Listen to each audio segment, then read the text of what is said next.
नमस्कार।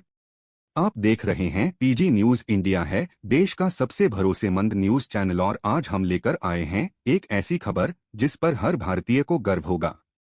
एक ऐसा फैसला जिसने ब्रिटेन और अमेरिका जैसे देशों को भी सोचने पर मजबूर कर दिया है। भारत ने बैंक ऑफ इंग्लैंड से 100 टन सोना वापस मंगवाया।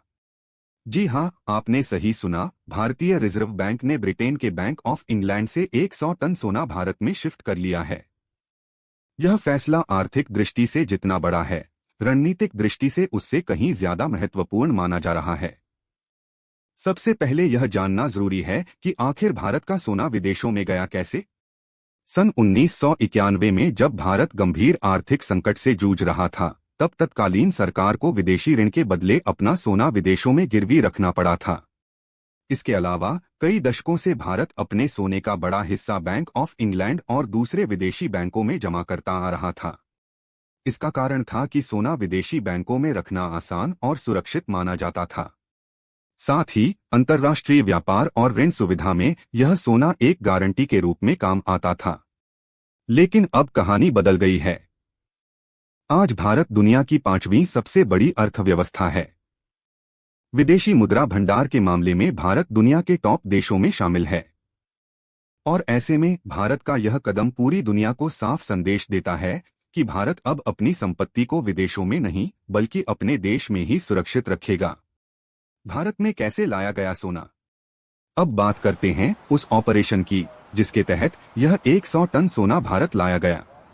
सूत्रों के मुताबिक यह सोना कई हिस्सों में विशेष चार्टर्ड विमानों के जरिए भारत लाया गया। इस पूरी प्रक्रिया को बेहद गोपनीय रखा गया ताकि सुरक्षा में कोई चूक न हो। भारतीय रिजर्व बैंक, वित्त मंत्रालय और सुरक्षा एजेंसियों ने मिलकर इस ऑपरेशन को अंजाम दिया। सोना मुंबई और हैदराबाद जैसे प्रमुख भंडार गृहों में सुरक्षित रखा गया है। इसके ऊपर सरकार और आरबीआई के क्या उद्देश्य है?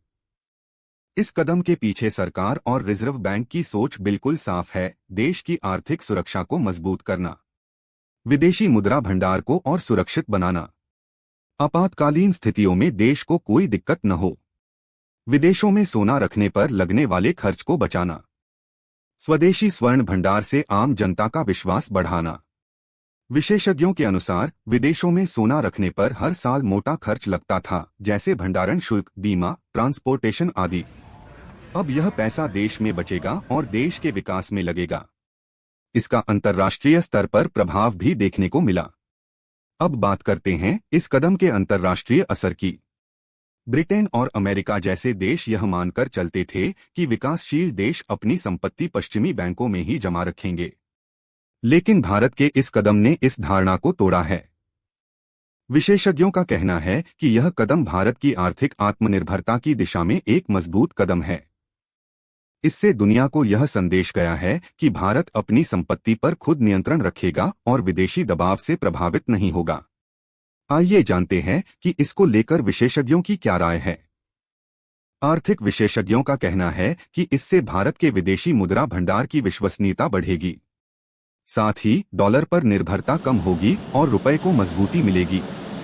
कई विशेषज्ञों ने तो यह भी कहा है कि आने वाले समय में भारत और भी सोना विदेशों से वापस मंगा सकता है। इसके अलावा भारत अब अपने सोने का बड़ा हिस्सा घरेलू भंडार गृहों में रखकर स्थानीय आर्थिक नीतियों को और मजबूती देगा। आइए देखते हैं कि आम जनता क्या कहती है।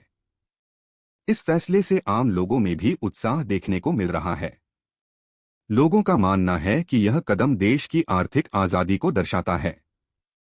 कई लोग इसे मोदी सरकार की आत्मनिर्भर भारत नीति से भी जोड़कर देख रहे हैं। सोशल मीडिया पर लोग इसे गर्व का विषय बता रहे हैं। आइए देखते हैं कि अब आगे क्या होगा। आने वाले समय में भारत सरकार और रिजर्व बैंक का मकसद होगा घरेलू स्वर्ण भंडार को और मजबूत करना। इसके लिए नए स्वर्ण भंडार गृह बनाए जा सकते हैं। साथ ही भारत अपने नागरिकों को भी सोने की खरीदी बिक्री में पारदर्शिता और आधुनिक तकनीक से जोड़ने की दिशा में काम कर रहा है। तो दोस्तों, यह थी आज की बड़ी खबर। भारत ने ब्रिटेन से 100 टन सोना वापस मंगवाकर यह साबित कर दिया कि अब भारत को अपनी संपत्ति के लिए किसी और पर निर्भर रहने की जरूरत नहीं है। यह कदम हर भारतीय के लिए गर्व की बात है। ऐसी ही बड़ी, सटीक और सकारात्मक खबरों के लिए जुड़े रहिए। अगर आपको यह वीडियो पसंद आया हो तो लाइक करें, शेयर करें और चैनल को सब्सक्राइब करना न भूलें। जय हिंद।